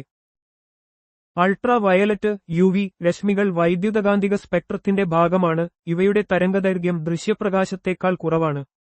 മനുഷ്യന്റെ ചർമ്മത്തിന് ദോഷകരമായ ഇവ അണുനശീകരണത്തിനും ചില ചികിത്സാ ആവശ്യങ്ങൾക്കും ഉപയോഗിക്കുന്നു. ശബ്ദതരംഗങ്ങൾക്ക് ശൂന്യതയിലൂടെ സഞ്ചരിക്കാൻ കഴിയുമോ? ഇല്ല, അവയ്ക്ക് ശൂന്യതയിലൂടെ സഞ്ചരിക്കാൻ കഴിയില്ല. ശബ്ദതരംഗങ്ങൾ യാന്ത്രിക തരംഗങ്ങളാണ്, മെക്കാനിക്കൽ വേവ്സ്. അവയ്ക്ക് സഞ്ചരിക്കാൻ ഒരു മാധ്യമം ആവശ്യമാണ്. ശൂന്യതയിൽ മാധ്യമമില്ലാത്തതിനാൽ ശബ്ദത്തിന് അവിടെ സഞ്ചരിക്കാൻ സാധിക്കില്ല. ശബ്ദതരംഗങ്ങൾ ഏത് തരംഗങ്ങളാണ്? അനുദൈർഘ്യ തരംഗങ്ങൾ, ലോംഗിറ്റ്യൂഡിനൽ വേവ്സ്. ശബ്ദതരംഗങ്ങൾ അനുദൈർഘ്യ തരംഗങ്ങളാണ്. ഇതിൽ തരംഗത്തിന്റെ സഞ്ചാരദിശയും കണികകളുടെ കംദിശയും ഒരേ ദിശയിലായിരിക്കും. ഡോപ്ലർ കാലാവസ്ഥാ റഡാറിന്റെ ധർമ്മം എന്താണ്? മഴ കണ്ടെത്താനും അതിന്റെ വേഗതയും തീവ്രതയും നിർണ്ണയിക്കാനും മഴയുടെ തരങ്ങൾ തിരിച്ചറിയാനും ഇത് വൈദ്യുതകാന്തിക ഊർജ്ജത്തിന്റെ സ്പന്ദനങ്ങൾ അന്തരീക്ഷത്തിലേക്ക് അയക്കുന്നു. ഡോപ്ലർ റഡാർ ഡോപ്ലർ പ്രഭാവം ഉപയോഗിച്ച് മഴമേഘങ്ങളെയും അവയുടെ ചലനത്തെയും നിരീക്ഷിക്കുന്നു. ഇത് കാലാവസ്ഥാ പ്രവചനത്തിനും കൊടുങ്കാറ്റുകളുടെ തീവ്രത മനസ്സിലാക്കാനും നിർണായകമാണ്. ആവൃത്തിയെ അടിസ്ഥാനമാക്കി ശബ്ദതരംഗങ്ങളെ പ്രധാനമായും എത്രയായി തരംതിരിച്ചിരിക്കുന്നു? അവ ഏതെല്ലാം? ഇൻഫ്രാസോണിക് തരംഗങ്ങൾ, ശ്രാവ്യ തരംഗങ്ങൾ, ഓഡിബിൾ തരംഗങ്ങൾ, അൾട്രാസോണിക് തരംഗങ്ങൾ എന്നിങ്ങനെ മൂന്നായി തരംതിരിച്ചിരിക്കുന്നു. മനുഷ്യന്റെ കേൾവിപരിധിക്ക് താഴെയുള്ളവ ഇൻഫ്രാസോണിക് തരംഗങ്ങളും കേൾവിപരിധിയിലുള്ളവ ശ്രാവ്യ തരംഗങ്ങളും കേൾവിപരിധിക്ക് മുകളിലുള്ളവ അൾട്രാസോണിക് തരംഗങ്ങളുമാണ്.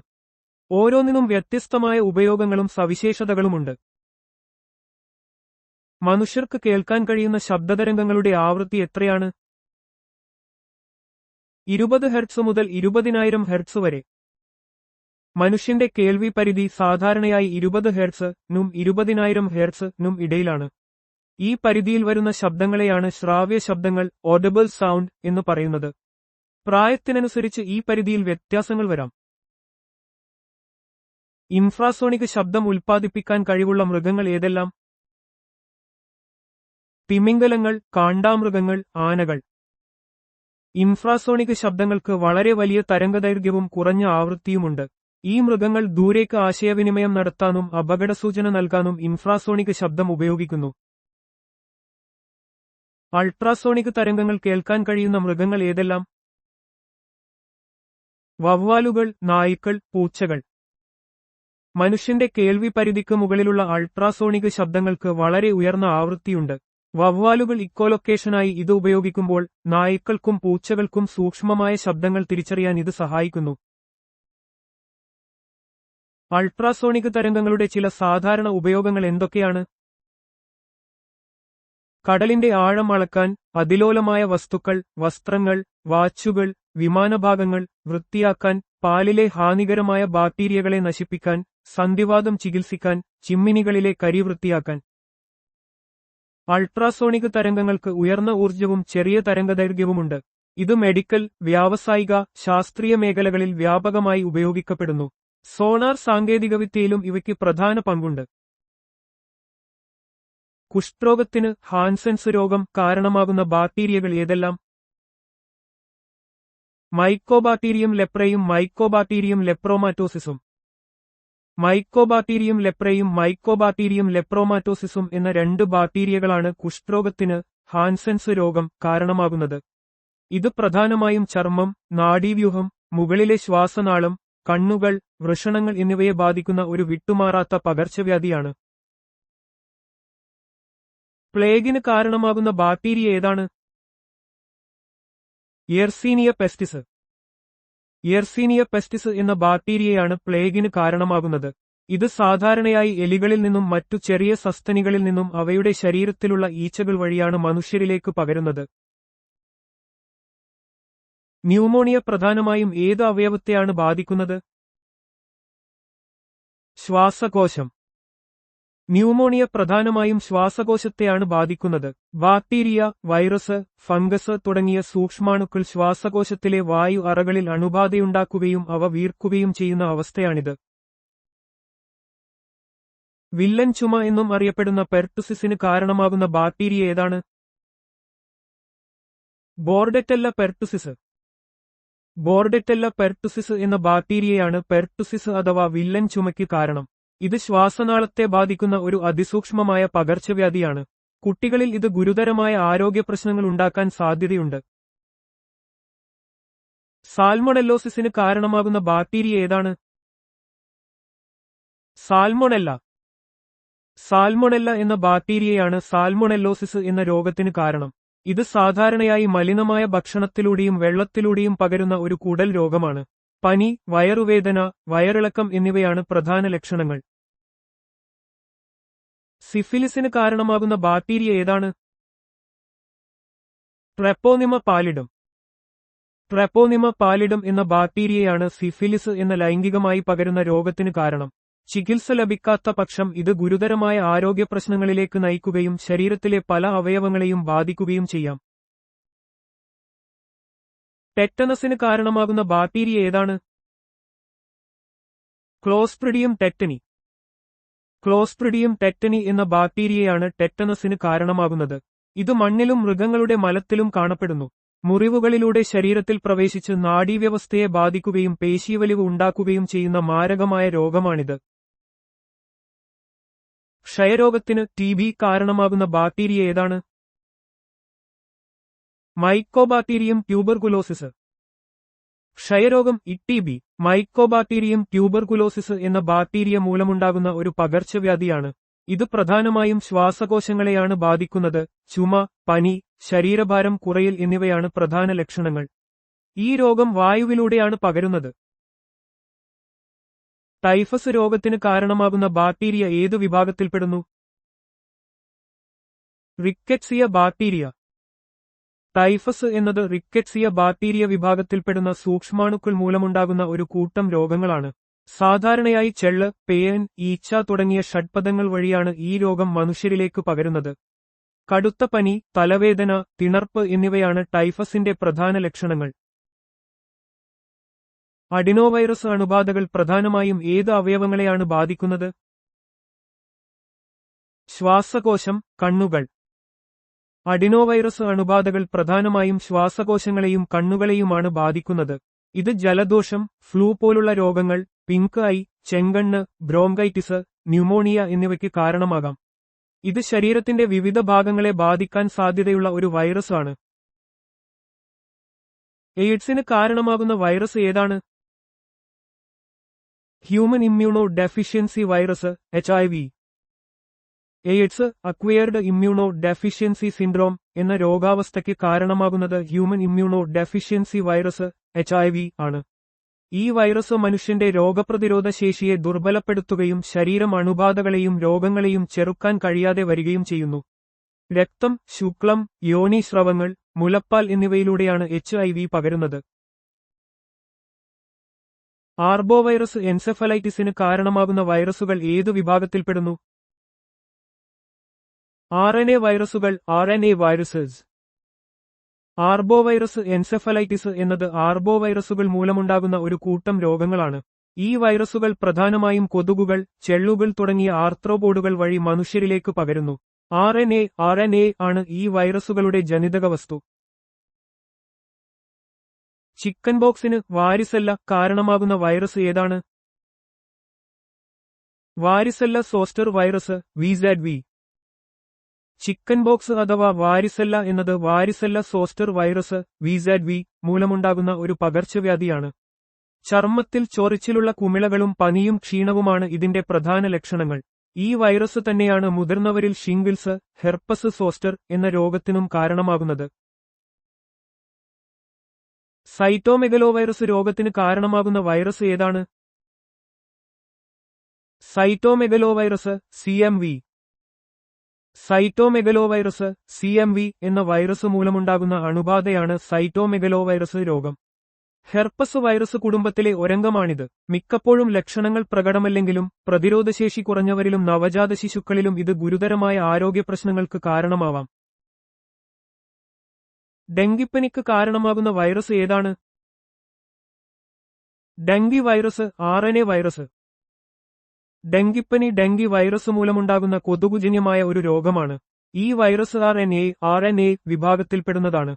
ഈഡിസ് ഈജിപ്തി കൊതുകുകളാണ് സാധാരണയായി ഈ രോഗം പരത്തുന്നത്. കടുത്ത പനി, പേശിവേദന, ഛർദി, ക്ഷീണം എന്നിവയാണ് പ്രധാന ലക്ഷണങ്ങൾ. എബോളയ്ക്ക് കാരണമാകുന്ന വൈറസുകൾ ഏതാണ്? എബോള വൈറസുകൾ. എബോള വൈറസ് രോഗം EVD അല്ലെങ്കിൽ എബോള ഹെമറാജിക് ഫീവർ എബോള വൈറസുകൾ മൂലമുണ്ടാകുന്ന ഗുരുതരവും മാരകവുമായ ഒരു രോഗമാണ്. ഇത് ഫിലോവൈറിഡേ, ഫെലവിറിഡായ് കുടുംബത്തിൽപ്പെടുന്നു. രക്തം, ശരീരസ്രവങ്ങൾ എന്നിവയിലൂടെയാണ് ഇത് പ്രധാനമായും പകരുന്നത്. ജർമ്മൻ മീസിൽസ്, റൂബെല്ല രോഗത്തിന് കാരണമാകുന്ന വൈറസ് ഏതാണ്? Rubella virus RNA virus. German measles അഥവാ റൂബെല്ല വൈറസ് മൂലമുണ്ടാകുന്ന ഒരു പകർച്ചവ്യാധിയാണ്. ഇത് ഒരു RNA വൈറസ് ആണ്. സാധാരണയായി നേരിയ ലക്ഷണങ്ങൾ മാത്രമേ ഉണ്ടാകാറുള്ളൂ എങ്കിലും ഗർഭകാലത്ത് അണുബാധയുണ്ടായാൽ അത് ജനിക്കുന്ന കുഞ്ഞിന് ഗുരുതരമായ വൈകല്യങ്ങൾക്ക് കൺജനിറ്റൽ റുബെല്ല സിൻഡ്രോം കാരണമാവാം. ഹെപ്പറ്റൈറ്റിസ് എ ഉണ്ടാക്കുന്ന വൈറസ് ഏതാണ്? Hepatovirus A RNA virus. Hepatitis A hepatovirus A എന്ന RNA വൈറസ് മൂലമുണ്ടാകുന്ന കരളിനെ ബാധിക്കുന്ന ഒരു രോഗമാണ്. മലിനമായ ഭക്ഷണത്തിലൂടെയും വെള്ളത്തിലൂടെയുമാണ് ഇത് പ്രധാനമായും പകരുന്നത്. സുരക്ഷിതമായ കുടിവെള്ളവും ശരിയായ ശുചിത്വവും രോഗം തടയാൻ സഹായിക്കും. ഹെപ്പറ്റൈറ്റിസ് ബി ഉണ്ടാക്കുന്ന വൈറസ് ഏതാണ്? Hepatitis B virus HBV DNA virus. Hepatitis B HBV എന്ന DNA വൈറസ് മൂലമുണ്ടാകുന്ന കരളിനെ ബാധിക്കുന്ന ഗുരുതരമായ ഒരു രോഗമാണ്.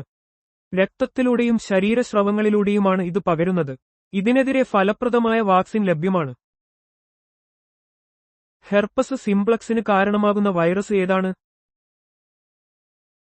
Herpes simplex virus HSV DNA virus. Herpes simplex HSV എന്ന DNA വൈറസ് മൂലമുണ്ടാകുന്ന ഒരു വൈറൽ അണുബാധയാണ്. ഇത് പ്രധാനമായും വായിലും ജനനേന്ദ്രിയ ഭാഗങ്ങളിലും വ്രണങ്ങൾ ഉണ്ടാക്കുന്നു. ഒരിക്കൽ അണുബാധയുണ്ടായാൽ വൈറസ് ശരീരത്തിൽ നിർജ്ജീവമായി നിലനിൽക്കുകയും പിന്നീട് വീണ്ടും പ്രത്യക്ഷപ്പെടുകയും ചെയ്യാം. ഇൻഫ്ലുവൻസയ്ക്ക് കാരണമാകുന്ന വൈറസ് ഏതാണ്? Influenza virus RNA virus. Influenza സാധാരണയായി പനി എന്നറിയപ്പെടുന്നു. ഇൻഫ്ലുവൻസ വൈറസ് എന്ന RNA വൈറസ് മൂലമുണ്ടാകുന്ന ഒരു ശ്വാസകോശ രോഗമാണ്. ഇത് ചുമ, തുമ്മൽ, പനി, ശരീരവേദന തുടങ്ങിയ ലക്ഷണങ്ങളോടെയാണ് സാധാരണയായി കാണപ്പെടുന്നത്. വൈറസിന്റെ നിരന്തരമായ പരിണാമം കാരണം വാക്സിനുകൾ എല്ലാ വർഷവും പുതുക്കേണ്ടതുണ്ട്. അഞ്ചാംപനിക്ക് റൂബിയോള കാരണമാകുന്ന വൈറസ് ഏതാണ്? അഞ്ചാംപനി വൈറസ് MIV RNA വൈറസ്. അഞ്ചാംപനി റൂബിയോള എന്നും അറിയപ്പെടുന്നു. മീസിൽസ് വൈറസ് MIV എന്ന RNA വൈറസ് മൂലമുണ്ടാകുന്ന വളരെ പകർച്ചവ്യാധിയായ ഒരു രോഗമാണ്.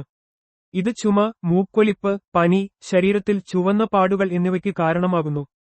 MMR വാക്സിനേഷൻ വഴി ഇത് ഫലപ്രദമായി തടയാൻ കഴിയും. മുണ്ടിനീരിന് കാരണമാകുന്ന വൈറസ് ഏതാണ്? Mumps virus RNA virus. മുണ്ടിനീര് മംപ്സ് വൈറസ് എന്ന RNA വൈറസ് മൂലമുണ്ടാകുന്ന ഒരു വൈറൽ അണുബാധയാണ്. ഇത് പ്രധാനമായും പാരാറ്റിഡ് ഗ്രന്ഥികളെ ബാധിച്ച് മുഖത്തിന്റെ വശങ്ങളിൽ വീക്കം ഉണ്ടാക്കുന്നു. MMR വാക്സിനേഷൻ മുണ്ടിനീര് തടയാൻ ഫലപ്രദമാണ്. പോളിയോയ്ക്ക് പോളിയോമൈലൈറ്റിസ് കാരണമാകുന്ന വൈറസ് ഏതാണ്? Polio virus RNA virus. Poliomyelitis polio virus എന്ന RNA വൈറസ് മൂലമുണ്ടാകുന്ന ഒരു ഗുരുതരമായ രോഗമാണ്. ഇത് നാഡീവ്യവസ്ഥയെ ബാധിച്ച് പേശിവലിവിലേക്കും പക്ഷാഘാതത്തിലേക്കും നയിച്ചേക്കാം. വാക്സിനേഷൻ വഴി പോളിയോയെ ലോകത്തിന്റെ മിക്ക ഭാഗങ്ങളിലും നിർമ്മാർജ്ജനം ചെയ്യാൻ കഴിഞ്ഞിട്ടുണ്ട്. പേവിഷബാധയ്ക്ക് കാരണമാകുന്ന വൈറസുകൾ ഏതാണ്? ലിസ്സ വൈറസുകൾ, പേവിഷബാധ വൈറസ് RNA വൈറസ്. പേവിഷബാധ ലിസ്സ വൈറസ് ജീനസിൽപ്പെട്ട, പ്രത്യേകിച്ച് റാബീസ് വൈറസ് എന്ന RNA വൈറസ് മൂലമുണ്ടാകുന്ന മാരകമായ ഒരു രോഗമാണ്. സാധാരണയായി രോഗബാധയുള്ള മൃഗങ്ങളുടെ കടിയേൽക്കുന്നതിലൂടെയാണ് ഇത് മനുഷ്യരിലേക്ക് പകരുന്നത്. വാക്സിനേഷൻ, കടിയേറ്റതിനു ശേഷമുള്ള ചികിത്സ എന്നിവയിലൂടെ രോഗം തടയാൻ സാധിക്കും. വസൂരിക്ക് വേരിയോള കാരണമാകുന്ന വൈറസുകൾ ഏതാണ്? Variola major, variola minor DNA വൈറസുകൾ. വസൂരി, വേരിയോള മേജർ, വേരിയോള മൈനർ എന്നീ DNA വൈറസുകൾ മൂലമുണ്ടാകുന്ന ഒരു മാരകമായ രോഗമായിരുന്നു. തീവ്രമായ വാക്സിനേഷൻ പരിപാടികളിലൂടെ 1980-ൽ ലോകാരോഗ്യ സംഘടന വസൂരിയെ ലോകത്തുനിന്ന് പൂർണ്ണമായി നിർമ്മാർജ്ജനം ചെയ്തു. മനുഷ്യരാശി നിർമ്മാർജ്ജനം ചെയ്ത ആദ്യത്തെ പകർച്ചവ്യാധിയാണിത്. മഞ്ഞപ്പനിക്ക് കാരണമാകുന്ന വൈറസ് ഏതാണ്? മഞ്ഞപ്പനി വൈറസ് RNA വൈറസ്. മഞ്ഞപ്പനി വൈറസ് എന്ന RNA വൈറസ് മൂലമുണ്ടാകുന്ന ഒരു ഉഷ്ണമേഖലാ രോഗമാണ്. ഈഡിസ് കൊതുകുകളാണ് ഇത് പ്രധാനമായും പരത്തുന്നത്. മഞ്ഞപ്പനി ബാധിച്ചവർക്ക് പനി, പേശിവേദന, ഛർദി, ചിലപ്പോൾ മഞ്ഞപ്പിത്തം എന്നിവ ഉണ്ടാകാം. വാക്സിനേഷൻ വഴി രോഗം ഫലപ്രദമായി തടയാം. അത്സ് ഫൂട്ട് ടീനിയ പെഡിസ് എന്ന രോഗത്തിന് കാരണമാകുന്ന രോഗകാരി ഏതുതരം? ഫംഗസ്. അത്സ് ഫൂട്ട് എന്നത് ഫംഗസ് അണുബാധ മൂലം കാൽവിരലുകൾക്കിടയിലും പാദങ്ങളിലും ഉണ്ടാകുന്ന ഒരു സാധാരണ രോഗമാണ്. ഇത് സാധാരണയായി ചർമ്മത്തിൽ ചൊറിച്ചിൽ, ചുവപ്പ്, പൊറ്റ എന്നിവയ്ക്ക് കാരണമാകുന്നു. റിംഗ്വേം എന്ന രോഗത്തിന് കാരണമാകുന്ന രോഗകാരി ഏതുതരം? ഫംഗസ്. റിംഗ്വേം അഥവാ വളങ്കടി ത്വക്കിൽ വൃത്താകൃതിയിലുള്ള തിണർപ്പുകൾ ഉണ്ടാക്കുന്ന ഒരു ഫംഗസ് രോഗമാണ്. ഇത് തലയോട്ടി, ശരീരം, കാലുകൾ എന്നിവയുൾപ്പെടെ ശരീരത്തിന്റെ വിവിധ ഭാഗങ്ങളെ ബാധിക്കാം. ഫംഗൽ മെനിഞ്ചൈറ്റിസിന് കാരണമാകുന്ന രോഗകാരി ഏതുതരം? ഫംഗസ്. ഫംഗസ് അണുബാധ മൂലം തലച്ചോറിനെയും സുഷുമ്നാ നാഡിയെയും പൊതിഞ്ഞിരിക്കുന്ന സ്ഥലങ്ങൾക്ക് ഉണ്ടാകുന്ന വീക്കമാണ് ഫംഗൽ മെനിഞ്ചൈറ്റിസ്. ഇത് സാധാരണ മെനിഞ്ചൈറ്റിസിനേക്കാൾ വളരെ അപൂർവവും ഗുരുതരവുമാണ്. ധനകാര്യ കമ്മീഷൻ സ്ഥാപിക്കുന്നതിന് വ്യവസ്ഥ ചെയ്യുന്ന അനുച്ഛേദം ഏതാണ്? അനുച്ഛേദം 280. അനുച്ഛേദം 280 പ്രകാരം കേന്ദ്രവും സംസ്ഥാനങ്ങളും തമ്മിലുള്ള നികുതി വിതരണത്തെക്കുറിച്ച് ശുപാർശകൾ നൽകുന്നതിനായി ഓരോ 5 വർഷത്തിലും രാഷ്ട്രപതി ഒരു ധനകാര്യ കമ്മീഷനെ രൂപീകരിക്കുന്നു. സംസ്ഥാനങ്ങൾക്കിടയിൽ വരുമാനം വിതരണം ചെയ്യുന്നതിലും ഇത് ഒരു പ്രധാന പങ്ക് വഹിക്കുന്നു. ഗൈറോസ്കോപ്പിന്റെ ധർമ്മം എന്താണ്? കോണീയ പ്രവേഗം അളക്കുന്നതിനുള്ള ഒരു ഉപകരണം. കോണീയ പ്രവേഗം അളക്കുന്നതിനും ഒരു വസ്തുവിന്റെ ഓറിയന്റേഷൻ അല്ലെങ്കിൽ ദിശാബോധം നിലനിർത്തുന്നതിനും ഉപയോഗിക്കുന്ന ഉപകരണമാണ് ഗൈറോസ്കോപ്പ്. കപ്പലുകൾ, വിമാനങ്ങൾ, സ്മാർട്ട് ഫോണുകൾ, ബഹിരാകാശ വാഹനങ്ങൾ എന്നിവയിൽ ഇതിന് വലിയ പ്രാധാന്യമുണ്ട്. ഒരു ദൂരദർശിനിയുടെ ടെലസ്കോപ്പ് ധർമ്മം എന്താണ്? വിദൂര വസ്തുക്കളെ നിരീക്ഷിക്കാൻ ഉപയോഗിക്കുന്ന ഒരു ഉപകരണം. പ്രകാശരശ്മികളെ ഉപയോഗിച്ച് വിദൂര വസ്തുക്കളെ വലുതാക്കി കാണിക്കുന്നതിന് ഉപയോഗിക്കുന്ന ഒരു ഓപ്റ്റിക്കൽ ഉപകരണമാണ് ദൂരദർശിനി. ജ്യോതിശാസ്ത്ര പഠനങ്ങൾക്ക് ഇത് അത്യാവശ്യമാണ്, കൂടാതെ നക്ഷത്രങ്ങൾ, ഗ്രഹങ്ങൾ, താരാപഥങ്ങൾ എന്നിവ നിരീക്ഷിക്കാൻ സഹായിക്കുന്നു. ടാക്കോമീറ്റർ എന്ത് അളക്കുന്നു? ഒരു എഞ്ചിനിലെ ഷാഫ്റ്റിന്റെയോ ഡിസ്കിന്റെയോ കറങ്ങുന്ന വേഗത അളക്കുന്നതിനുള്ള ഒരു ഉപകരണം. ഒരു എഞ്ചിനിലെ ഷാഫ്റ്റിന്റെയോ ഡിസ്കിന്റെയോ ഭ്രമണവേഗത RPM റെവല്യൂഷൻസ് പെർ മിനിറ്റ് അളക്കാൻ ഉപയോഗിക്കുന്ന ഉപകരണമാണ് ടാക്കോമീറ്റർ. വാഹനങ്ങളുടെയും യന്ത്രങ്ങളുടെയും സുരക്ഷിതവും കാര്യക്ഷമവുമായ പ്രവർത്തനത്തിന് ഇത് നിർണായകമാണ്. ഒരു ടെലിപ്രിന്ററിന്റെ ധർമ്മം എന്താണ്? ഒരു ടെലിഗ്രാഫ് വഴി വിവരങ്ങൾ സ്വയമേവ പ്രിന്റ് ചെയ്യുന്നതിനുള്ള ഒരു ഉപകരണം. ഒരു ടെലിഗ്രാഫ് ലൈനിലൂടെ ഇലക്ട്രോണിക് വിവരങ്ങൾ സ്വീകരിച്ച് സ്വയമേവ പ്രിന്റ് ചെയ്യാൻ ഉപയോഗിക്കുന്ന ഉപകരണമാണ് ടെലിപ്രിന്റർ. പഴയകാല വാർത്താവിനിമയ രംഗത്ത് ഇത് പ്രധാന പങ്ക് വഹിച്ചിരുന്നു, പ്രത്യേകിച്ച് വാർത്താ ഏജൻസികളിലും സൈനികാവശ്യങ്ങൾക്കും. ഒരു ട്രാൻസ്ഫോർമറിന്റെ ധർമ്മം എന്താണ്? AC വോൾട്ടേജ് കൂട്ടാനോ കുറയ്ക്കാനോ ഉപയോഗിക്കുന്ന ഒരു ഉപകരണം. വൈദ്യുതി പ്രസരണത്തിലും വിതരണത്തിലും AC ഓൾട്ടർനേറ്റിംഗ് കറന്റ് വോൾട്ടേജ് കൂട്ടാനോ കുറയ്ക്കാനോ ഉപയോഗിക്കുന്ന സ്റ്റാറ്റിക് വൈദ്യുത ഉപകരണമാണ് ട്രാൻസ്ഫോർമർ. ഇത് വൈദ്യുതോർജ്ജം കാര്യക്ഷമമായി വിതരണം ചെയ്യാൻ സഹായിക്കുന്നു. എന്താണ് ഡിക്റ്റാഫോൺ? ഒരു ശബ്ദരേഖ ഉപകരണം. ശബ്ദം റെക്കോർഡ് ചെയ്യാനും പിന്നീട് അത് പ്ലേ ചെയ്യാനും ഉപയോഗിക്കുന്ന ഒരു ഉപകരണമാണ് ഡിക്റ്റാഫോൺ. സാധാരണയായി പ്രസംഗങ്ങൾ, മീറ്റിംഗുകൾ, അഭിമുഖങ്ങൾ എന്നിവ റെക്കോർഡ് ചെയ്യുന്നതിന് ഇത് ഉപയോഗിക്കുന്നു. ഒരു തെർമോമീറ്റർ എന്ത് അളക്കുന്നു? താപനില അളക്കുന്ന ഉപകരണം. ഒരു വസ്തുവിന്റെയോ ചുറ്റുപാടിന്റെയോ താപനില അളക്കാൻ ഉപയോഗിക്കുന്ന ഉപകരണമാണ് തെർമോമീറ്റർ.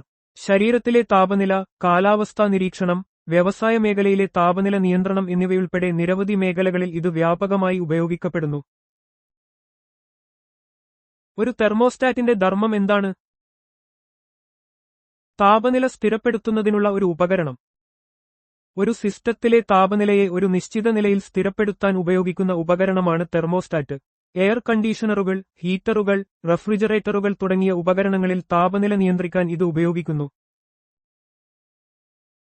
ഒരു ഫോട്ടോസെല്ലിന്റെ ധർമ്മം എന്താണ്? ഇത് സൗരോർജ്ജത്തെ വൈദ്യുതോർജ്ജമാക്കി മാറ്റുന്നു. പ്രകാശോർജ്ജത്തെ വൈദ്യുതോർജ്ജമാക്കി മാറ്റുന്ന ഒരു ഇലക്ട്രോണിക് ഉപകരണമാണ് ഫോട്ടോസെൽ, സോളാർ സെൽ എന്നും അറിയപ്പെടുന്നു. സൗരോർജ്ജ പാനലുകൾ വഴി വൈദ്യുതി ഉത്പാദിപ്പിക്കുന്നതിനും ലൈറ്റ് സെൻസറുകളിലും ഓട്ടോമാറ്റിക് ഡോറുകളിലും ഇത് വ്യാപകമായി ഉപയോഗിക്കപ്പെടുന്നു. എന്താണ് ബാറ്ററി? വൈദ്യുതോർജ്ജം സംഭരിക്കുന്ന ഒരു ഉപകരണം. ബാറ്ററി എന്നത് രാസവസ്തുക്കളുടെ പ്രതിപ്രവർത്തനം വഴി വൈദ്യുതോർജ്ജം ഉത്പാദിപ്പിക്കുകയും സംഭരിക്കുകയും ചെയ്യുന്ന ഒരു ഉപകരണമാണ്. ഇത് പോർട്ടബിൾ ഇലക്ട്രോണിക് ഉപകരണങ്ങളിലും വാഹനങ്ങളിലും ഊർജ്ജസ്രോതസ്സായി വ്യാപകമായി ഉപയോഗിക്കപ്പെടുന്നു. മെഗാഫോണിന്റെ ധർമ്മം എന്താണ്? ശബ്ദം ദൂരസ്ഥലങ്ങളിലേക്ക് എത്തിക്കാൻ. മെഗാഫോൺ എന്നത് ശബ്ദതരംഗങ്ങളെ ഒരു പ്രത്യേക ദിശയിലേക്ക് കേന്ദ്രീകരിച്ച് അതിന്റെ തീവ്രത വർദ്ധിപ്പിച്ച് ദൂരങ്ങളിലേക്ക് എത്തിക്കാൻ സഹായിക്കുന്ന ഒരു ഉപകരണമാണ്. ഇത് പൊതുയോഗങ്ങളിലും ആൾക്കൂട്ടത്തെ അഭിസംബോധന ചെയ്യുമ്പോഴും ഉപയോഗപ്രദമാണ്. മൈക്രോസ്കോപ്പിന്റെ ധർമ്മം എന്താണ്? സൂക്ഷ്മവസ്തുക്കളെ കാണാൻ ഉപയോഗിക്കുന്നു. മൈക്രോസ്കോപ്പ് എന്നത് നഗ്നനേത്രങ്ങൾ കൊണ്ട് കാണാൻ സാധിക്കാത്ത അത്രയും ചെറിയ വസ്തുക്കളെ വലുതാക്കി കാണിക്കുന്ന ഒരു ഉപകരണമാണ്. ഇത് ശാസ്ത്രീയ പഠനങ്ങളിലും രോഗനിർണയങ്ങളിലും ജൈവശാസ്ത്ര ഗവേഷണങ്ങളിലും അത്യന്താപേക്ഷിതമാണ്. റഡാറിന്റെ ധർമ്മം എന്താണ്?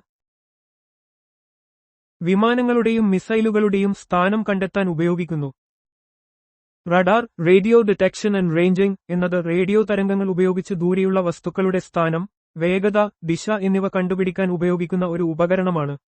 വ്യോമയാന നിയന്ത്രണം, കാലാവസ്ഥാ പ്രവചനം, സൈനിക ആവശ്യങ്ങൾ എന്നിവയ്ക്ക് ഇത് വ്യാപകമായി ഉപയോഗിക്കുന്നു.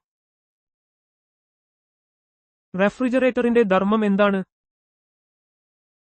വസ്തുക്കളെ തണുപ്പിക്കാൻ ഉപയോഗിക്കുന്നു. റെഫ്രിജറേറ്റർ എന്നത് താപനില കുറച്ച് ഭക്ഷണപദാർത്ഥങ്ങൾക്കും മറ്റു വസ്തുക്കൾക്കും കേടുപാടുകൾ സംഭവിക്കാതെ സൂക്ഷിക്കാൻ സഹായിക്കുന്ന ഒരു ഉപകരണമാണ്. ഇത് താപഗതിക തത്വങ്ങൾ ഉപയോഗിച്ച് തണുപ്പിക്കൽ പ്രക്രിയ നടത്തുന്നു. റേഡിയേറ്ററിന്റെ ധർമ്മം എന്താണ്? വാഹനത്തിന്റെ എഞ്ചിൻ തണുപ്പിക്കാൻ ഉപയോഗിക്കുന്നു. റേഡിയേറ്റർ എന്നത് വാഹനങ്ങളിലെ എഞ്ചിനിൽ ഉത്പാദിപ്പിക്കപ്പെടുന്ന അധിക ചൂട് പുറത്തുവിടാനും എഞ്ചിന്റെ താപനില നിയന്ത്രിക്കാനും ഉപയോഗിക്കുന്ന ഒരു താപ കൈമാറ്റ ഉപകരണമാണ്. ഇത് എഞ്ചിൻ അമിതമായി ചൂടാകുന്നത് തടഞ്ഞ് അതിന്റെ കാര്യക്ഷമമായ പ്രവർത്തനം ഉറപ്പാക്കുന്നു. റെയിൻ ഗേജ് എന്തിനാണ് അളക്കുന്നത്? മഴയുടെ അളവ് അളക്കാൻ ഉപയോഗിക്കുന്നു. റെയിൻ ഗേജ് എന്നത് ഒരു നിശ്ചിത സമയപരിധിക്കുള്ളിൽ ഒരു പ്രദേശത്ത് പെയ്ത മഴയുടെ അളവ് മില്ലിമീറ്ററിൽ അളക്കാൻ ഉപയോഗിക്കുന്ന ഉപകരണമാണ്. ഇത് കാലാവസ്ഥാ പഠനങ്ങളിലും കാർഷിക ആവശ്യങ്ങൾക്കും ജലസേചന ആസൂത്രണത്തിനും പ്രധാനമാണ്. ലാക്ടോമീറ്റർ എന്തിനാണ് അളക്കുന്നത്? പാലിന്റെ ശുദ്ധത അളക്കാൻ ഉപയോഗിക്കുന്നു. ലാക്ടോമീറ്റർ എന്നത് പാലിന്റെ ആപേക്ഷിക സാന്ദ്രത അളക്കുന്നതിലൂടെ അതിന്റെ ശുദ്ധത നിർണ്ണയിക്കാൻ ഉപയോഗിക്കുന്ന ഒരു ഹൈഡ്രോമീറ്റർ ആണ്. പാലിന്റെ കൊഴുപ്പ്, വെള്ളത്തിന്റെ അളവ് എന്നിവ മനസ്സിലാക്കാൻ ഇത് സഹായിക്കുന്നു.